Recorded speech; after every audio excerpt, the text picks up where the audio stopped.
So when you've got yourself in the position with your online business that you don't actually need that one client's money for your program, is a good feeling as well. Hey guys, welcome back to another episode of Design the Future podcast. I'm joined here with Vanessa. Vanessa, let's get straight into it. Introduce yourself for me. So my name's Vanessa Talbot. I'm in Australia, and what I do is work with coaches and change makers, helping to ignite into a big presence so that they get known, and that way they're going to attract more clients and obviously open up more opportunities for them to get that message out there in a much, much bigger way. And it's all online, so I work completely online. Wicked, cool. So how did you first get into this? Obviously, what did you do beforehand, and how did you make that transition into, like the online space? Yeah, I was in a very non-online industry. I was in the mining industry. So when I was married, my husband and I, in the gold mining industry, we had a company that served all the gold mines. So we'd serve, South America, Indonesia, Africa, and of course, lots in Australia as well. Then when we got divorced, I was like, I don't want to go off and work a 9-to-5 job. And so what can I do? And I thought, I just want to find something that I can do at home. I'm on a country property in Australia. I'm a wildlife carer as well. And I also have a horse farm or horse property as well. So I did not want to be leaving that. I didn't want to be traveling in and out of town to go to work. So it was about finding something for me that enabled me to still keep up my dream life existence, and working the 9-to-5 slog definitely did not come into that category. So that's basically the transition. And I remember reading a magazine one day when I was sitting out on my front porch just working out how I was going to do this. And there was a magazine that said, be a life coach. I had no idea what a life coach was, but I figured automatically that was something I could do from home. And so did the certification, just started building my business online as a life coach, and now I've transitioned obviously into working with basically superstar coaches now. Okay, wicked. So for someone that's jumped onto this episode and this is the first time they've heard of you, this is the first time they've heard of a life coach, right? So talk to me about your typical service in like your day-to-day when you're delivering your service. Yeah, so I'm no longer a life coach as such. That's how I started. It was my entry into it. What I am now is basically a coach for coaches. So I would coach other life coaches. Typical day for me might rise at 7:30, 8 o'clock. Get up. I probably do 1 to 2 hours of, this might sound a lot, but 1 to 2 hours of sort of inner work. And that might be meditation, reading, and it's certainly exercising, walking out in nature, being with my animals. Around noon, I'll probably sit down to work. And around noon, I've probably got a group class to run. So I'll run several of those.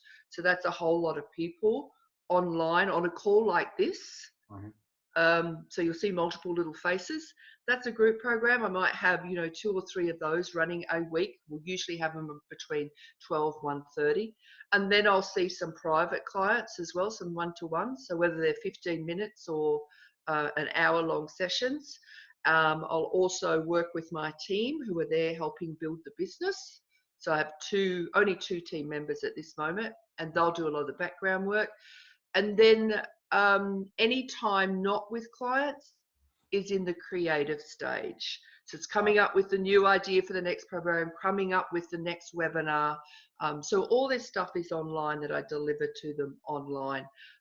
And then, of course, probably my biggest thing that actually helped boost my online business was actually creating the Facebook group. So I will have, an amount of time per day just interacting and connecting in that Facebook group as well. And that's a typical day, and it'll probably stop around 4 or 4:30 because that's when my daughter comes home from school. Then the rest of the day is outside training the horses with her, and the evenings are relaxing with my family. So it's that nice block of say 12 to 4:30 Monday to Friday that I'm working. Perfect. So that perfect little 4-hour work. Wicked, cool. Yeah. So you know, so you sort of jumped onto the question I wanted to ask you next, and that was what sort of motivated you to create that Facebook group, and how did that first come about? So when I first started out as a life coach, I was watching, you know, it was kind of like, well, where do I find clients? It was kind of a hard thing to do. I'm home here. I'm not out networking. I'm not going into networking meetings. The vast majority of people that were life coaching at that stage were finding their clients by going to networking groups, and that was not my gig. Um, so I was like, I'm out here isolated on my property as such. How do I do it? And then I watched a few other people that I knew already in the industry, and I noticed that they were using Facebook groups. So I thought, well, I'm just going to go down that line. And so I created my Facebook group. I had 500 new members within a week. And from then it's just started to, it's just growing. So it's about 18,500 at the moment.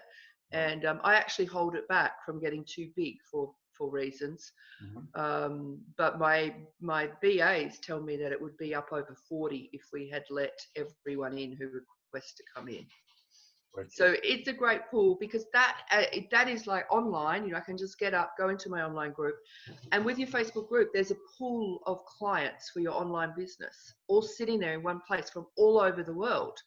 So of course, when you have an online business, you can work with people all over the world, and so that little pool of potential clients is what I go in and interact with each day. So I don't have to go into town into a networking group and perhaps just work locally.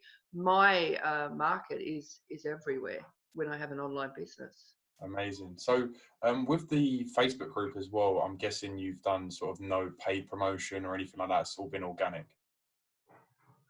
That's wicked. That's Yeah. that's wicked. Yeah. So with that being said, obviously Facebook is going to be one big factor of this, but what are some of the apps that you use on a day-to-day basis that if I was to pull away from you right now, your business, you know, wouldn't run? Yeah, this like Zoom, like we're on a Zoom call at the Yeah, moment. You're sure. using the platform of Zoom. If I didn't have that, it would be quite difficult. If I didn't have Zoom, if that was taken away, obviously we could find alternatives. We could even use the Facebook video call platform at the end of the day. So, but this is my mainstream one, because I do my group calls and my private one-to-ones on the platform of Zoom. That would be the bulk one that if you took away, I'd kind of have to really think, how am I going to do this otherwise? Things like website, membership sites, stuff like that, they're secondary to the fact that I need to actually serve clients, because the bulk of my income comes through not memberships, but group programs and one-to-one. Wicked, cool. So you touched on it a little bit earlier in terms of you like to spend time reading. What would be one, or you know, let's say maybe like your top 3 books that you would recommend to someone that's just sort of getting into this space? Yeah, well, the 3 that I've read just recently, that I've been reading recently, and I'm on right now, I'm absolutely loving. Um, so I don't read a lot about business and business systems. I read more stuff that's going to have you expand your confidence, because I think when you are online, I feel there isn't, and if you want to make it as a bigger name, or lead a bigger tribe like I do in my group, there's a certain level of, I call it, I have to step into my goddess. Do you know what I mean?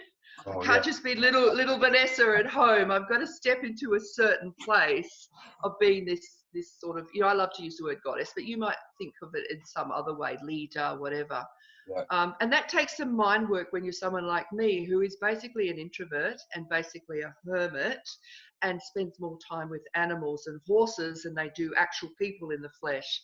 So at the moment, I'm reading Being Supernatural by Dr. Joe Dispenza. Absolutely loving that one. I thought it might be a bit too scientific, but it's not. It's perfect blend, perfect. And that actually helps you to expand your view of what you can actually do in this world. So that's the sort of stuff I love reading. I'm also just finished one of Gabrielle Bernstein's books.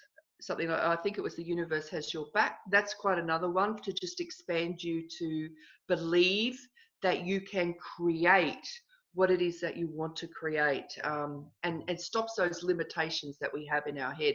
I could believe I'm shy and I can't do this, but I don't. And then the other one that I'm right into at the moment is one of Denise Duffield's books, Lucky Bitch. Okay. I love the title, the Lucky Bitch series. And she's very much about women creating actually online businesses without actually giving the step-by-step details on how to do it, but more where you've got to sit your mind to actually work it successfully. So they are the sort of books I like to read. Other people who do my work might like to read books around business and systems and that. That's not me. I let that just happen on its own. I've got a great team around me to do that. I just have to focus on here and me. Exactly, as well. And I think, like, for anyone listening, that is a key point, is, you know, what Vanessa's basically saying as well is you haven't got to go and learn every single part that's, you know, a part of your business.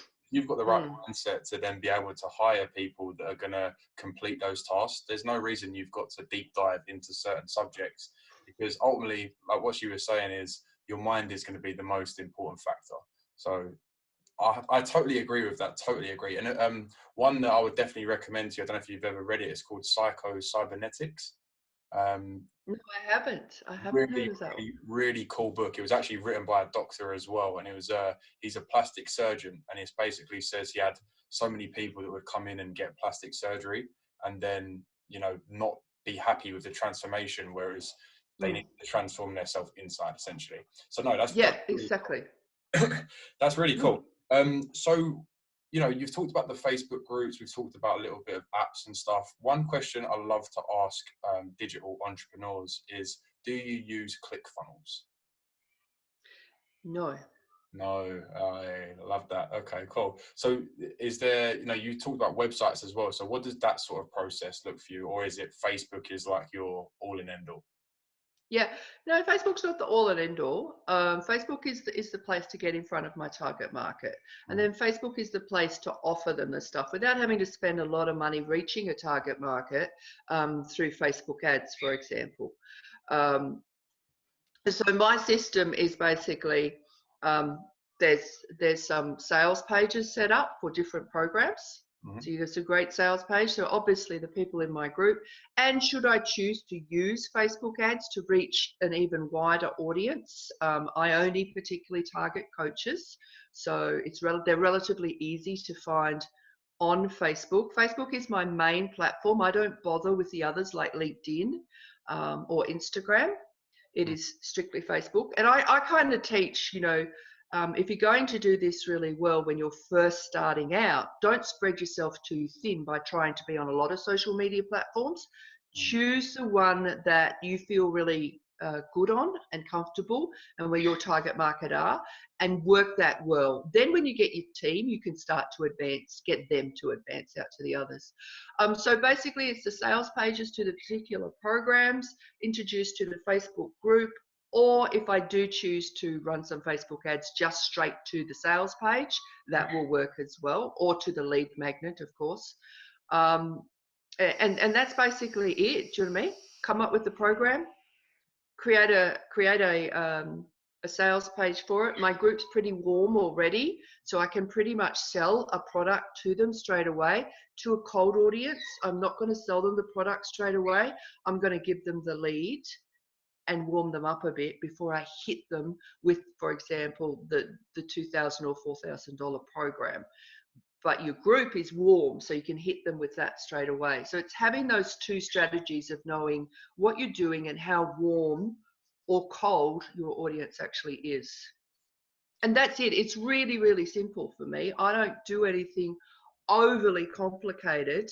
I haven't bought into the idea that I must have a big, massive, complicated funnel. It's really quite simple, and just knowing what is working for me at this point. When I want to scale to next level, who knows what I'll attack next? I haven't even thought about that yet. But for me, simplicity is key. But I'm very lucky in the sense that I was able to build a good, solid community of my target market. So I don't have to be actually overly complicated because of that. Wicked, wicked, cool. So, with the whole Facebook group as well, talk to me a little bit more about your whole concept around, content itself. So, how did you first put on your I can't remember what you called it now. Sorry, your Oh, persona. the other. What did you call it before? Sorry, your goddess. Sorry, you Oh go my goddessy, yeah, yes, you're yes. into your goddess. So, obviously that wasn't something that you just had straight away when you got into this. So how did you sort of transform into that person and be able to produce this content that is obviously impacting thousands and thousands of people? Yeah, good question. Probably just, I've been doing this for almost 10 years. I've only been working with coaches for about 5 or 6, so it has been a transition. When I first started out and I first started coaching, um, because I was so shy and introverted, it was actually really difficult for me to even get online. I remember doing a YouTube video, taking it down because it was too scary to put it out there. So when you first start out online, you might have a lot of those fears about being judged, you know what I mean? Like, and all these people. I hated the idea of having all these eyes on me. I just hated that idea. Now I'm quite used to it and I don't care at all. But back then it was like, oh, that's horrible, all these eyes on me. So that's something I had to get around. And the first thing I did to get around that, I thought, oh, stuff this, I've got to do something about it. I knew I couldn't progress and Sure. make the money that I wanted to make unless I got a hold of it. So the first thing I did was hired a coach and worked with her just on that mindset stuff, Hmm. which sounds like a cliche. It sounds a bit cliche, but it's actually true. I did.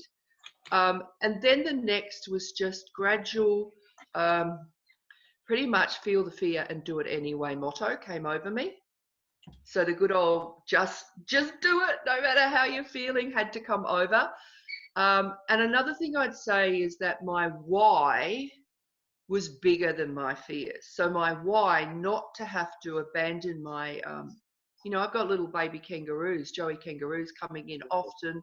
I have to be with them all the time to feed them and that. So it works. I mean, I can, if you're in one of my classes or one of my programs, you'll often see me turn up and I've got a pouch No, hooked around me on the front of me and I've often got a little kangaroo there. And I've no. even been on, I've even been on some big American summits as well, and I've showed up with this kangaroo peeping through. So I can't go to work in town when that's part of my mission, part of Of my course, life yeah. mission. And so the life mission to be at home with my horses and then doing my wildlife caring as well was absolutely greater than my fears around putting myself out there in this space. So you have to tap into that, because when I looked at the other option, which was, okay, I'm not comfortable with this online and all eyes on me. I'll go and work, because I had to bring in money. I'll go and work a 9 to 5 job. That strictly was not an option. It absolutely was not an option. So it's about that. And that's the process. It sounds simplified, Hmm. but it was. Do you know what I mean? Yeah, cool. And then I would slowly just, I got a assistant, a VA, a virtual assistant. So anyone who's got an online business, if you can get one of them sooner rather than later, I'd say that would help you a lot. And so all the stuff that I couldn't do, which was a lot because I'm not that techie, I just have her do it. Amazing. So, sorry, So with someone that's never really heard of a VA before, what kind of tasks do you get her to complete for you on like a day to day? yeah, so your virtual assistant is really just like having an assistant like you would if you were running a business in bricks and mortar. But of course, they're virtual, which means they're not in the presence with you. So the things that I got her to do in the very beginning was fix up the dreadful website that I tried to create myself. That was the very first thing. Mhm. Now what she does is she creates all the sales and landing pages for each program. I have another one who does all the gorgeous graphics that I have for everything. She does them. They'll rather than me, I think, I'll be really honest, my first lead magnet was 101 ways at the time to live extraordinarily. So it was very much catered towards the life coaching market. Took me 6 months to just format that and make it look pretty and presentable to put out there. Your VA can do it, you know, within an hour or two, maybe a day at most, But if they're really good at this. I think that's amazing as well, and it shows like the journey that you've taken, because there is certain things that you can genuinely spend hours, days, months, like you said, and Yes. like we were talking about before, is, you know, offsetting certain tasks are just going to move the needle in your business so much quicker, right? Yeah, get them sooner rather than later. A lot of people go, oh, I'll wait till my business is earning this amount Yeah, before I hire myself a VA. But what you've got to remember is the sooner you can actually just bite the bullet and hire one, they'll actually allow you to make money quicker. of course, and pay for itself, right? Yes, because they're doing the stuff and getting stuff out quicker that would take you days, weeks, worst case scenario like mine, months. And I just, once she did it, you know, she fixed it all up. And I thought, God, if I'd had her first, I would have just been 6 months ahead in terms of the leads that I was bringing into me.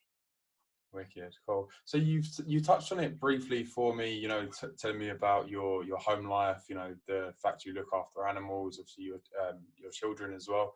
But what's like the core motivation for you, especially being at the point you are now? You know, why are you not just sitting at home with your feet up at this point?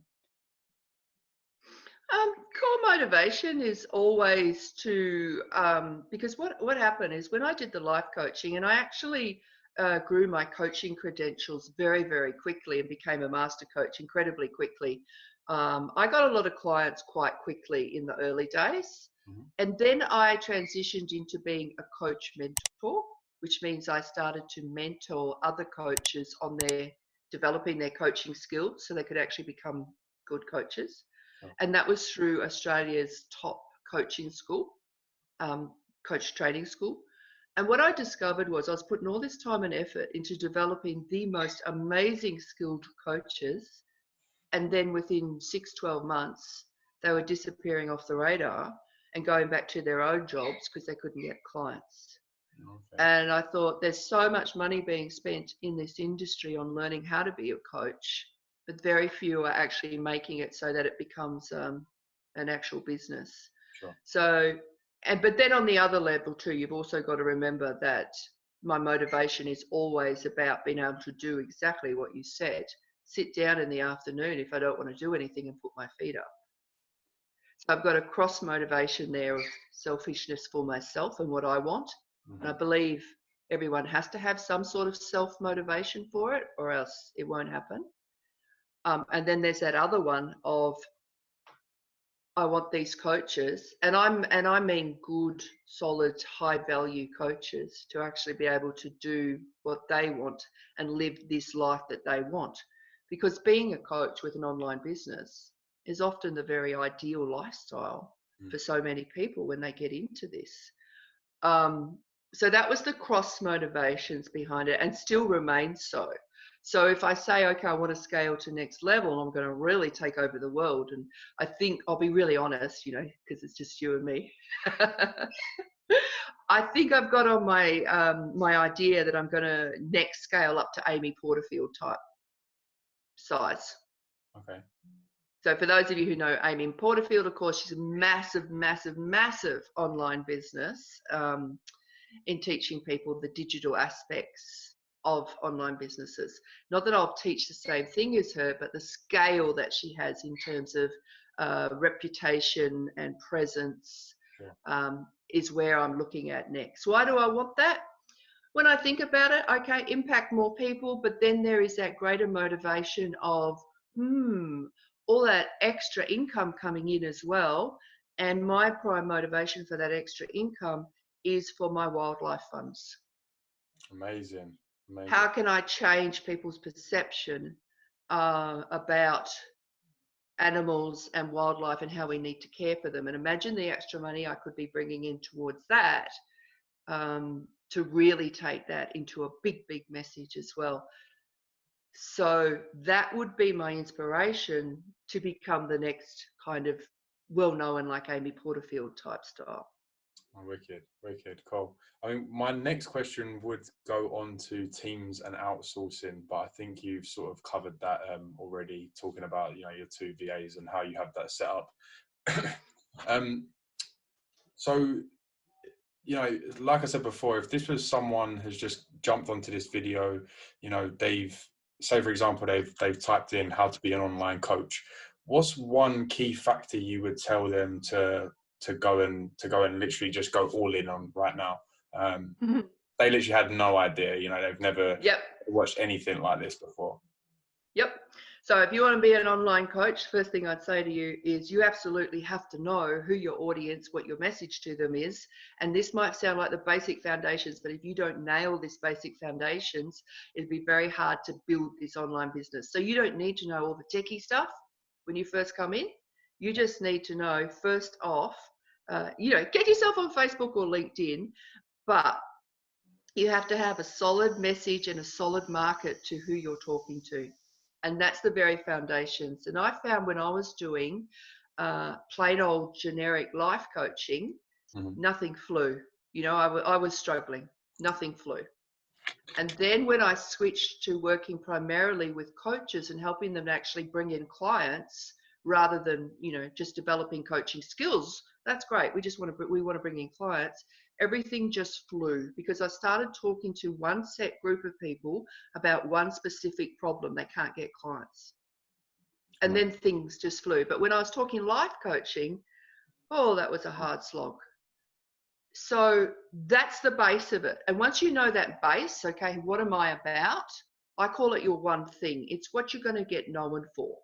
I'm just known for creating for coaches bigger communities for them and enabling them to bring in clients because they're more well known. Once you know what that one thing is you want to get known for, then you can pinpoint how you're going to build your online business to support that mission that you've got. That's how it works.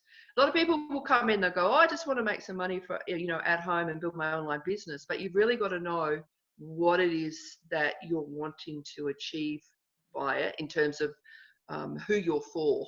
And then you can build your online business around it. So I worked out pretty quickly that I could work LinkedIn or Facebook as a platform. And I went onto LinkedIn and I thought it was boring as I couldn't handle it. It was way too contrived back in those days. We're talking, you know, some years ago now. Now I think it's got a bit more life to it, I believe. I still don't go on there. And then I loved Facebook. I found Facebook really easy. So I decided, okay, I was going to build this thing on via Facebook. And that's how it worked. So the way will be shown to you. And obviously you might need some help finding the way, but it will be shown to you once you've nailed who you're speaking to and what it is that you're going to do for them.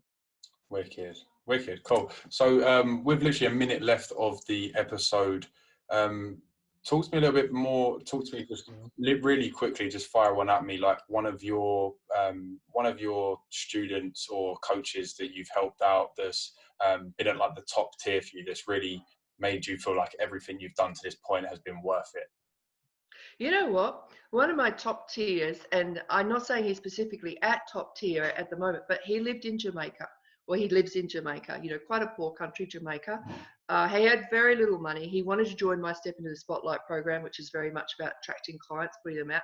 He came in. I said, okay, you can come in, because he practically begged me, because I really need this. You know, I don't have the money to pay for it, but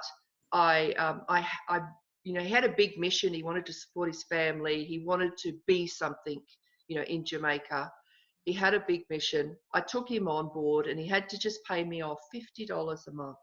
That's it, $50 a month. And now he is signing clients. This poor guy from Jamaica who had no money is signing clients. He's just got himself an Aussie politician as his main client. He's been worked with me for about 6 months in my Spotlight program. So he had no confidence, no idea. He just knew that he wanted the online business because he could support his mum and his family, even though they had no money. And He's probably one of my most, I'm not saying he's my biggest success in Sure, terms that's of the what one he's bringing that, in yet, it but gets. he's the one. Yeah. Yeah.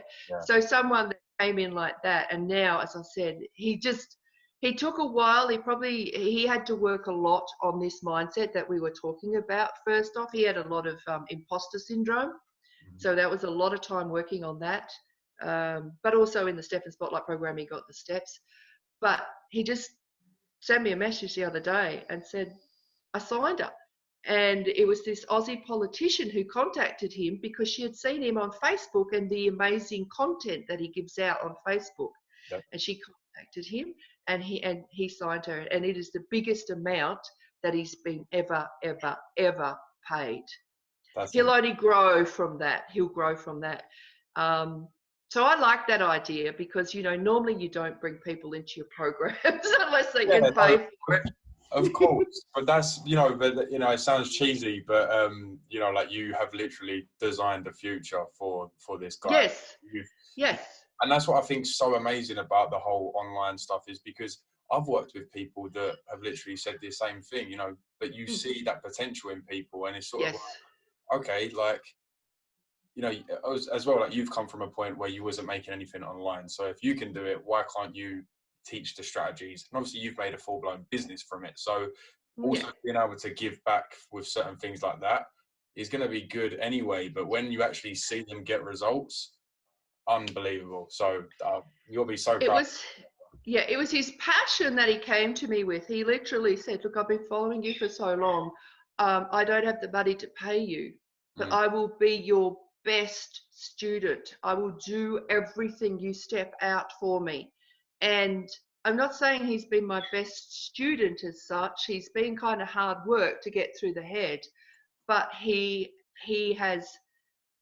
going to bring in his dreams. And I'm happy, as you said, to have been able to lift him and enable him to have what he wants as a dream life.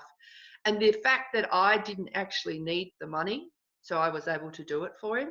So when you've got yourself in the position with your online business that you don't actually need that one client's money for your program, is a good feeling as well. Wicked, cool. So just to wrap it up, talk to me a little bit where you want to be sort of the end of this year, and hopefully we'll can get back on another chat and hopefully see you've checked off all of those things on your goals. Rising to an even bigger audience and serving a lot more people as well. As I said, I have the aims of stepping up next to becoming as well known as Amy Porterfield, as she's very well known to coach for people wanting to do digital stuff online. So I'm basically aiming towards that. How do I do it? I just have to get even more people through the program. So one of the things I'm doing is turning some of them evergreen so that they don't need me. So I've been very much, yes, there are some courses, but it's been very much I'm there as part of it, because when people buy my programs, they buy me, they want me. But I have had to think about the fact that I need to also run this. If I want to expand even more, I've got to start running these in an evergreen type of way as well, so that people don't need me every step of the way. So that's my next challenge. And I don't think it's going to be a great challenge, but it is my next challenge, to be able to create this business in a way that it's far more not needing me every step of the way. Wicked, cool. Well, thank you very much for coming on. It's been an absolute pleasure to get to know yourself and your business a little bit better. Such an inspiring story, especially with your student from Jamaica. So thank you for coming on. It's been an absolute pleasure. Guys, thank you at home for listening. I hope you took something away from this. I know I definitely did. And I will see you in the next episode.